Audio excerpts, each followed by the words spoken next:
Well, hey everybody, Obamadinger here. Hopefully you're having a great Project Diablo 2 Season 11. I know I definitely have been. This is going to be my very first video here, so hopefully you will enjoy it. This is a build showcase for what I am dubbing the Fireworks Double Throw Barbarian. This is an on-hit double throw barbarian. In this video, we are going to go through the stats, the skills, and most importantly, the items that make up this build. So let's jump right into it, gang. Most of your stats here are about what you would expect. Strength and dexterity that you need for your respective gear. Everything else going back into vitality. Nothing really fancy going on here for our stats for this build.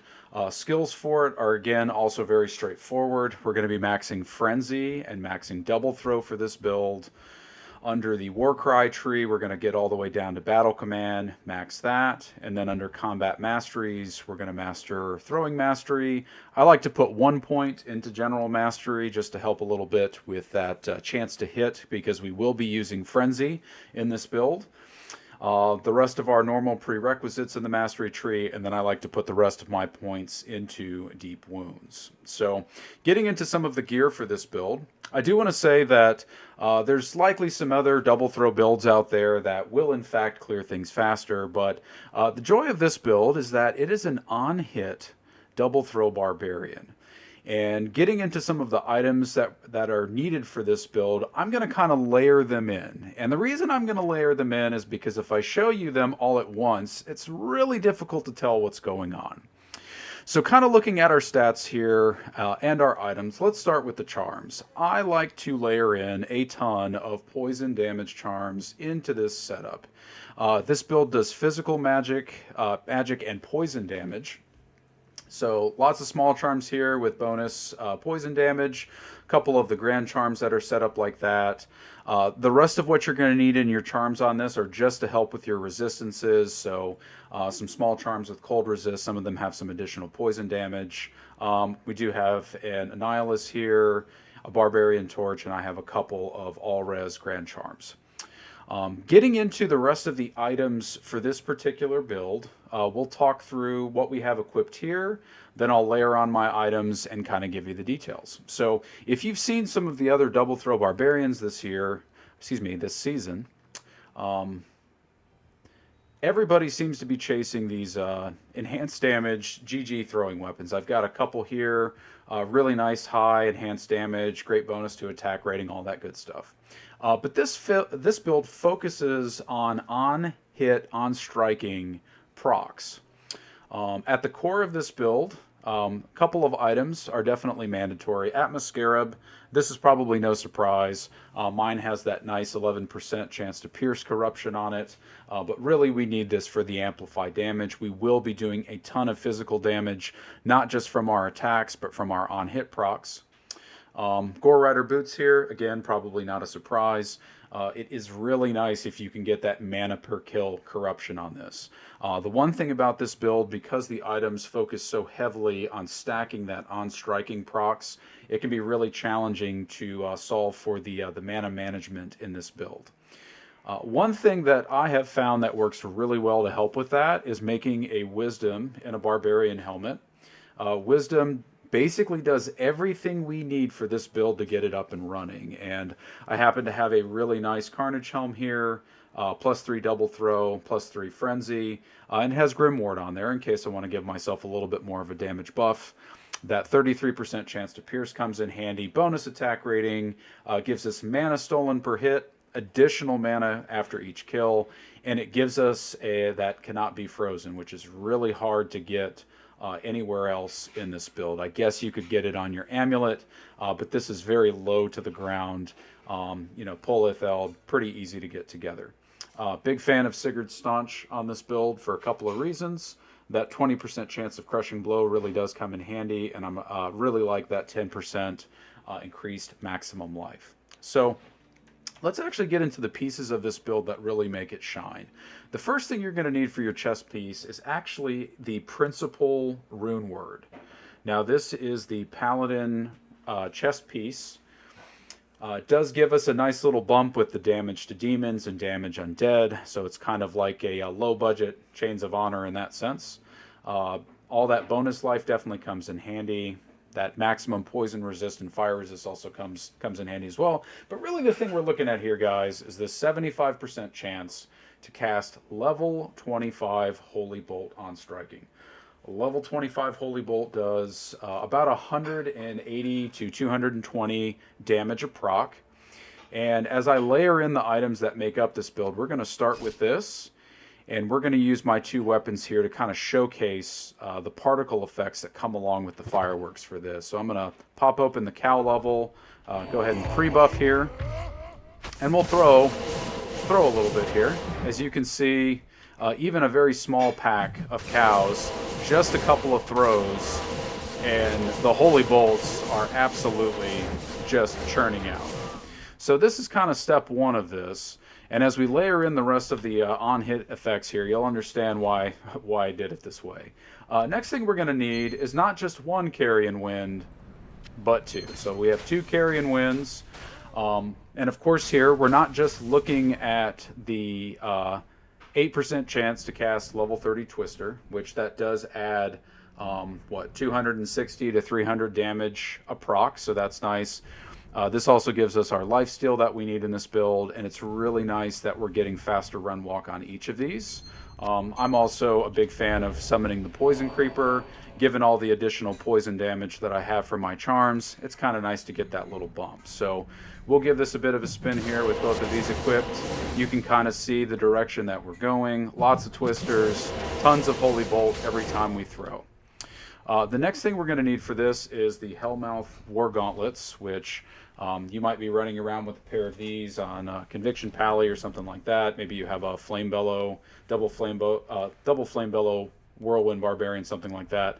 But really what we're looking at here, gang, is that Molten Boulder and that Meteor on striking. Molten Boulder, level 22, does 60 physical and 60 fire damage. Level 34 Meteor does between 420 and 500 or so fire damage and physical damage. So those procs, although the percentage here seems to be small, it actually plays a nice little significant chunk of damage with what we're pushing out. So let's layer the rest of this in here a little bit. One thing with this build, Holy Bolt and Twister and Tornado, which we'll get to that part in just a second here, don't tend to have the longest range, but the nice thing about the Molten Boulder proc is that it really does help with spacing.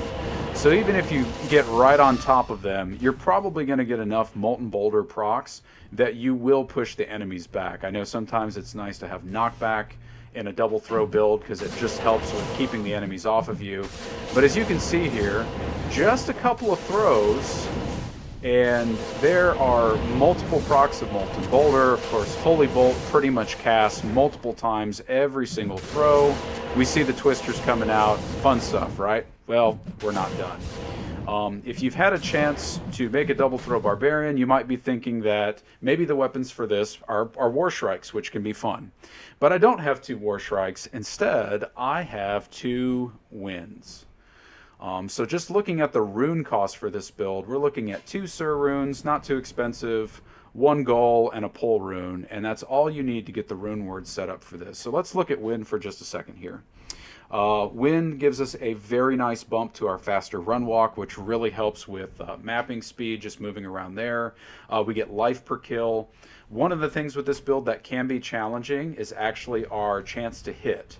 I'll talk about my Merc here in just a second once I finish with Wind, but the chance to hit can kind of be a bit of a challenge, so having that minus 50% to target defense really comes in handy.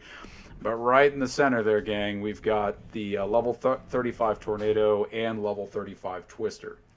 So level 35 Twister does between 400 and 450 damage a proc.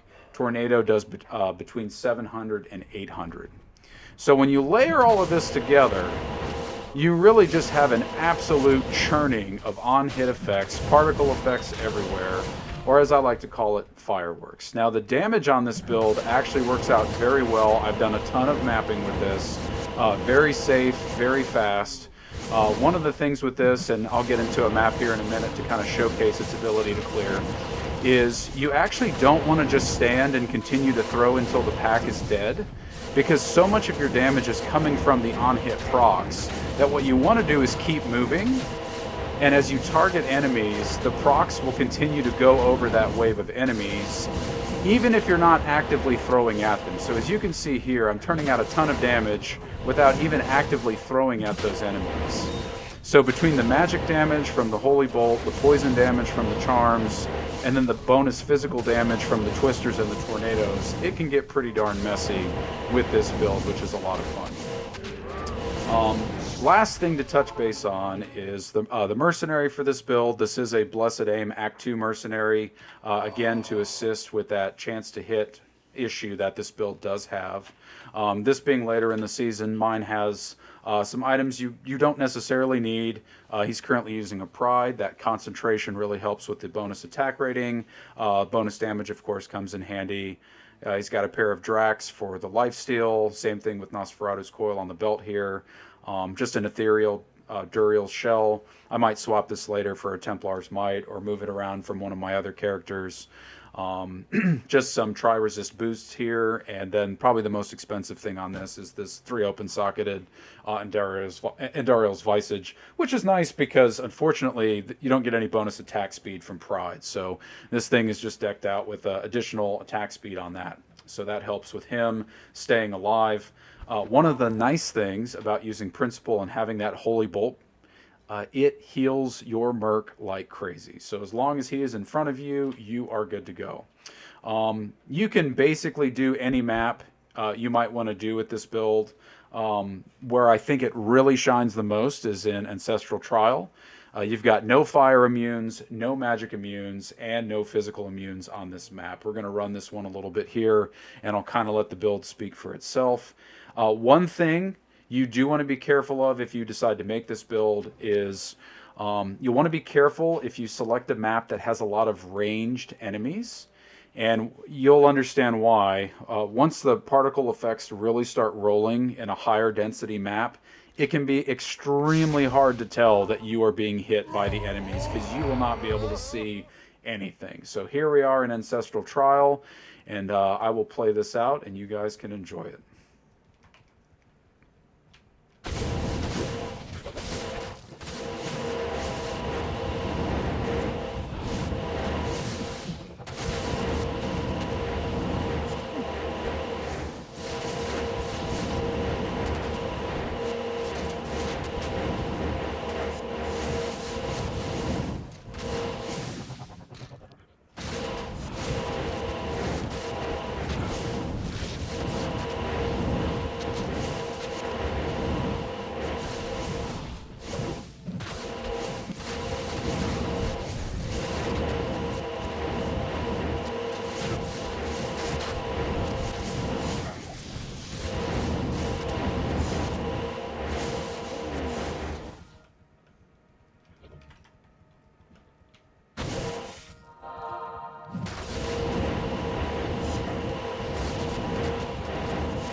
How about that? Now I can make another wind if I need to, huh? Fun times.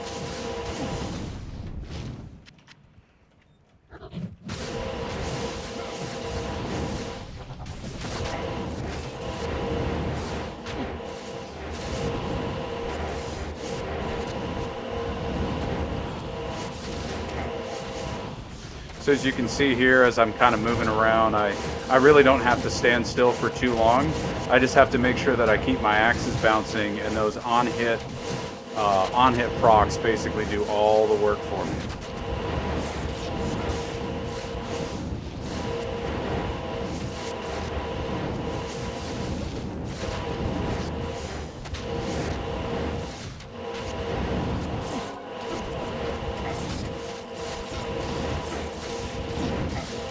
You can probably see my health fluctuating a little bit here. There are some of the skeleton casters on this map, which again, it can make it really hard to see when you're actually being hit by things. So you just have to be very careful of that. But I mean, just look at this. I mean, the entire screen is just covered in crap.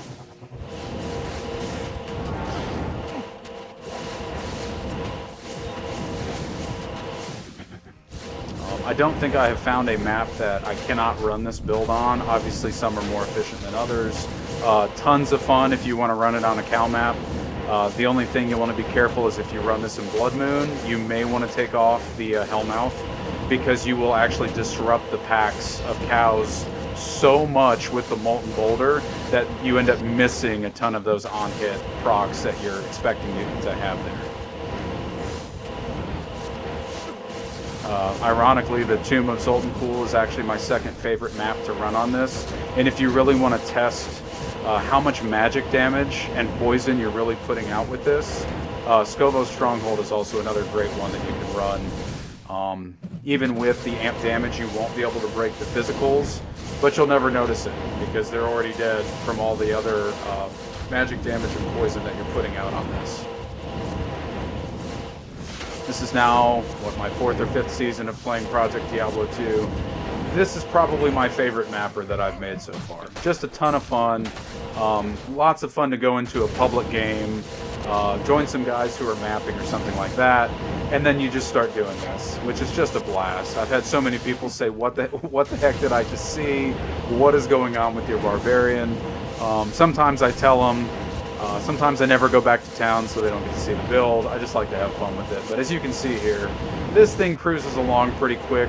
I have been picking up the items a little bit, so even with the time that I spend picking up items, I feel like this is just really efficient. As long as you have axes and spears bouncing, those procs are coming out, you're clearing enemies. You don't have to stand still for very long at all. I know some other double throw builds, just flat put out more damage, but this does a respectable top end of about 5k. Some of the other items that I have for a double throw Barbarian will get it closer to 7 or 8, so you can go that route. Really, really effective as a double throw Barbarian, but let's be honest, it's nowhere near as much fun as this. So this is the double throw Fireworks Barbarian. Hopefully you guys are having a great Project Diablo 2 Season 11. I definitely have been finding those burrs, finding that nice Sur rune in this game. How nice of that to work out. But hopefully you enjoy making your own Fireworks double throw Barbarian here, guys.